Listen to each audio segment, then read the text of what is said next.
Servus Männer, it's Red Pill Germany again. Today I want to tell you about the outcome of the elections that we had last Sunday. That is both the state elections in Bremen and also the elections for the European Parliament. I will first tell you about the outcomes of the election and analyze the results in a little more detail. And then I will tell you what, according to my opinion at least, it will all mean for the near to mid-distant future of Germany and Europe. So let's jump right in and talk about the state elections in the free Hanseatic city of Bremen. The Bürgerschaft, that is how the state parliament is called, was elected last Sunday and the results are in. So just as people have expected, the SPD, the Social Democratic Party of Germany that held the majority position in Bremen since World War II, since the existence of the Federal Republic of Germany, has lost massively and is now just the second largest party, the CDU, Angela Merkel's party, with a not really career politician candidate, but more someone from the IT industry actually. He managed to get the position of the largest party now. He got the most votes, and the Green Party also did very well. That is not surprising. I've been talking about this trend since the autumn of last year, I think. So this is also not surprising. That the AfD didn't do so well, I told you that before. That would be the case because it's a liberal Western German city. This is really a hot territory for the AfD and everybody who is right-wing. There are actually vicious attacks on them in cities like that. So if you look at the gains and losses, you see that everybody really won seats and votes, except for the FDP, who lost a little bit, the Liberal Party, and the SPD, the Social Democrats, as I've said, they lost massively. So that puts, of course, a lot of pressure on the leadership of the party, and I will go into more detail about these consequences later. I will talk about this basically together with the results from the European election. But as I've said, this would put a lot of pressure on the party. This is a slap in the face for the Social Democrats, and it has consequences. Now, the media is kind enough to present us with some options for stable coalitions. Of course, none of these coalitions involves the AfD, as all the other parties have said already that they would not form a coalition with them, obviously. So that means that there is the possibility for a grand coalition in Bremen. Not so grand anymore, but you know what I mean, I guess. The CDU and the SPD, which is what nobody really wants. Then there is, of course, a leftist coalition, SPD, Green Party and the Left, the Communist Party, or a Jamaica coalition, CDU, the Green Party and the Liberal Party. Now, the CDU and the Green Party, I talked about that earlier also, they really get along better and better thanks to Angela Merkel being actually a Green Party politician in disguise, and also the fact that in the southwest of Germany, for example, among other places, you have a segment of society that is traditionalist and kind of lefty, communist, save the planet, hug the trees minded also. The two big churches, the Catholic and the Lutheran Protestant Church, play actually a vital role in being the catalyst for this unholy alliance of traditionalism and the Green Party. So according to the news, there are already first talks about a coalition between Angela Merkel's CDU and the Green Party. But also I could imagine that this left-wing coalition could be realistic, and then the SPD would actually stay in power. So that is the situation in Bremen. Now, maybe a little more interesting, or actually a little more impact, has the outcome of the election for the European Parliament, of course. So as diverse Europe already is in itself, as diverse, of course, you can expect the outcome of the elections to be. So first I want to cover some of the major European countries, and then in the end I want to put focus on Germany. In Hungary, for example, Viktor Orban could score a major win and get around 50% of the votes. In Poland also the Conservative Party did quite well. In Italy, the Lega is very, very strong now. Nigel Farage, as you all know, could celebrate a big victory in the UK. And also the Rassemblement National of Marine Le Pen did very well in France. So these are all very good results for Europe, I guess, and for the safety and security of the European continent. However, there were some less encouraging results, especially from Germany, but also Portugal and Spain voted pretty leftist, so the socialists scored a big success there. Also in Belgium and the Netherlands, centrists and socialists did very well. Now I want to analyze the results for Germany in a little more detail. So here you can actually see a continuation of the trends that I have already mentioned in previous videos.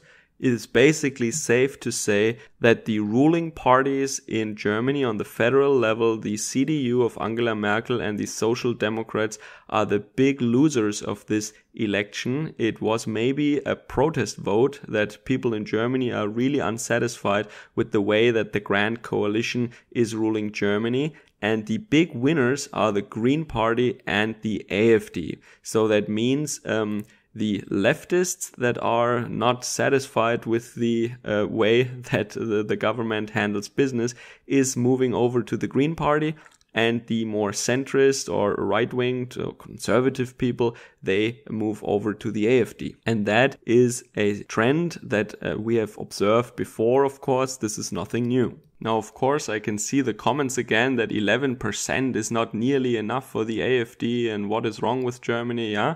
Well, you have to see, again, I repeat it again, Germany is economically still doing comparatively well, and then especially in Western Germany there is a very hostile environment towards the AfD. Describing that really requires a dedicated video, I think, but suffice it to say that all the big organized groups, all the institutions, they speak with one voice against the AfD. It is the churches, it is the labor unions, it is the German industry, it is all the government media, all the corporate media, it is everyone. And under these circumstances, where everyone is basically indoctrinated and the AfD is painted as the big boogeyman that shall never get into power or otherwise the world ends, it is really amazing what kind of a job they can still do in this terrible, hostile environment. So I like to break it down again, of course, according to the usual demographic parameters. So if you look, for example, at the difference between males and females when it comes to what they vote for, you can see a lot of horizontal bars, which means no big gender effect. But if you look at the Green Party and the AfD, well, you see a clear difference. So women tend to vote for the Green Party and men tend to vote for the AfD preferably. Then, when we look at age, we see the same pattern again. Young people tend to vote for the Green Party. Extremely old people, like the boomers, they vote for the large parties, because that is just what they used to vote for from the 70s or the 60s, what have you. They just don't change their opinion anymore in old age. And you see that the AfD, and I said that many times, they have a bump in the middle. And that just means the people who pay a lot of taxes, who work hard, not lazy students and not retired pensioners, but the people who are the pillars of our society. There is a bump there. And that means they show a preference for the AfD compared to very young people and very old people. So you look, for example, at the voting preference of the people who voted for the first time, so very young people, 18 and older in Germany, and you see that they voted extremely green. So the Green Party is by far the winner in this age bracket, and I think it was Herr Gauland, one of the leaders of the AfD, who was very calm and quiet and said, well, let them get a job and start a family and maybe buy a house, and they will come around and vote for us then. Not everyone on the right can be that composed and calm about this indoctrination of young people by even primary schools or kindergartens right now even, and definitely in the schools and the universities. But Mr. Gauland is of course well known for his composed and calm manner. then you can also see that the longer people stay in the education system, the more leftist they vote, and the people who do not do manual labor, they also vote leftist, whereas the AfD, I think it's official, you can say that now, the AfD is the new German Workers' Party. When you look at it regionally, of course, it is no surprise, I think you all know that in Eastern Germany, where people still remember the times of oppressive communism, the AfD does exceptionally well, and the authoritarian and autocratic strategies that the large parties or the established parties are using in Germany are really, they're sounding and looking familiar to the people of Eastern Germany, and they see right through this. This is why they don't like Angela Merkel and the new regime that she wants to install in Germany, and this is why they are protesting, and this is why they're voting for the AfD. Whereas in Western Germany, where most of the people who are still alive now don't remember these times anymore, or, well, we were not in the Soviet occupation zone, so they never experienced it actually. They never had to live under actual communism, and this is why they don't really notice when they are manipulated by the government and when the media is basically all telling them the same thing, all the same lies. So when you look on the map, the Green Party is very strong in the west and the AfD is very strong in the east. Now, my home state, my birth state of Bavaria in the southeast actually sticks out as very black. And that is due to the fact that the CSU, the sister party of Angela Merkel's CDU, is actually very strong here. They are forming a common faction in our federal parliament. It's called the Union, the Union parties. And there is the agreement that there is no CDU in Bavaria and there is no CSU in the rest of Germany. That means you don't want to be competition for your ally.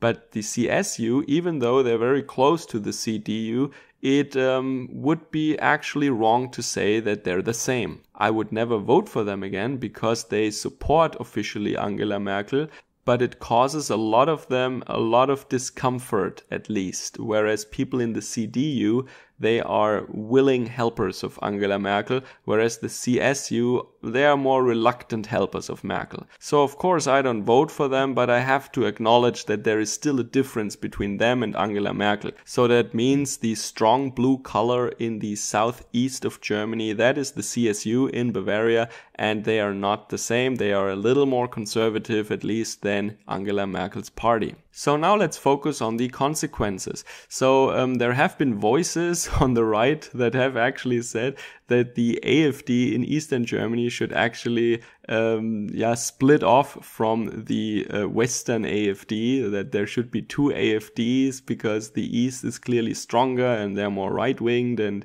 they always have to tone police because they don't want to scare these liberal, centrist-minded AfD members in Western Germany, but I don't know. As I said before, if the AfD wants to be really a dominant force in Germany, then they have to have more than one wing. Every big party has several wings and several different schools of thought and opinions under their umbrella, and I think this is exactly right for the AfD. That is actually okay. There must be a consensus and they can discuss openly, of course, and there can be a dissent, obviously, but this is actually good if the party wants to grow. As I said before, there is a lot of pressure now, especially on the SPD. So Andrea Nahles is under fire, and she said that I think next Monday they will hold a vote of who is going to be the leader in the faction in the federal parliament for the SPD. And so far, no other competitor has actually come forward, so no other hats are in the ring. Now let me tell you, that doesn't have to be a good thing. You could interpret this like, oh, Nahles is so strong and she enjoys the trust of the other SPD members that nobody else wants to go against her because they're all standing behind her. It could actually just mean that nobody wants to do the job now, that they're all basically waiting and they want to see Nahles crash and burn even more, especially with the upcoming elections in Eastern Germany in the fall. so that she would have to take all the political damage from that. If nobody else wants to go openly against her now, that could just mean that nobody else wants to do the job and wants to take the blame then. They want to see some other impacts coming and some other crashes and some other disasters, and then maybe when the party is really down, then they will try to be the big reformer. But right now I think everyone is kind of glad that they don't have to do this job. So this is how I interpret this, at least. It doesn't mean that Alice is a good leader and that she is undisputed. I think people want her gone, but nobody wants to replace her, rather. And also in the CDU, there has been some pressure. Merkel was set to actually distance herself from Annegret Kramp-Karrenbauer, the woman that she herself has installed as her follower. So she is the chairman of the CDU right now, and Merkel is still chancellor. But the plan is, of course, and Merkel has already said that it's very clear that she will not be there for a re-election. So the plan was, of course, that Kramp-Karrenbauer would be the next candidate for chancellor for the CDU. But that it won't be Merkel is rather clear, I think. Even the CDU doesn't want her anymore. But I don't think it's that clear that Kramp-Karrenbauer will be the next chancellor or even the next chancellor candidate. So she has to struggle a bit now. And some mistakes were already made in communicating around the election. A couple of days before the election, there was a viral video on YouTube where some corporate YouTube influencer with a group of his colleagues were actually probably hired to make a video against the SPD and the CDU. And of course against the AfD also. So they were basically telling people to vote for the Green Party without actually saying it. Maybe I talk about this in a little more detail, but so the whole CDU and the head, of course, Kramp-Karrenbauer, they didn't look so good when they tried to counter that. So they were saying, oh, we need to have a debate on what kind of opinions are permissible to be given in the public square. So I don't think this is stuff people want to hear now. They should have actually countered their arguments and points in a factual manner and given a well-composed response, but instead they talked about infringing on people's free speech. That's not a good idea. But that just goes to show how out of touch these main party or these established party politicians actually are.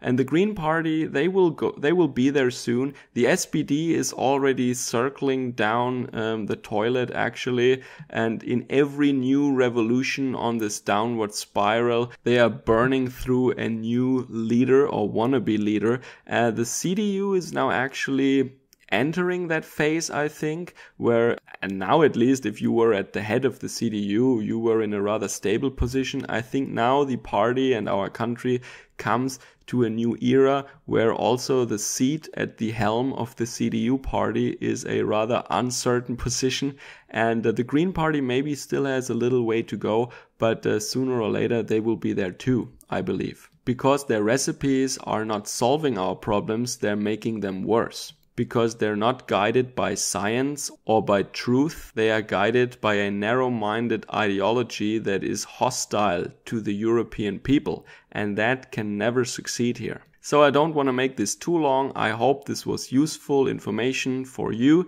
and you have a little bit of a better image right now what was going on in Germany and in Europe, what the outcome of the elections were and what the implications are for our future right now and what happens in the political parties now. Okay, enjoy your weekend. Servus, Kameraden.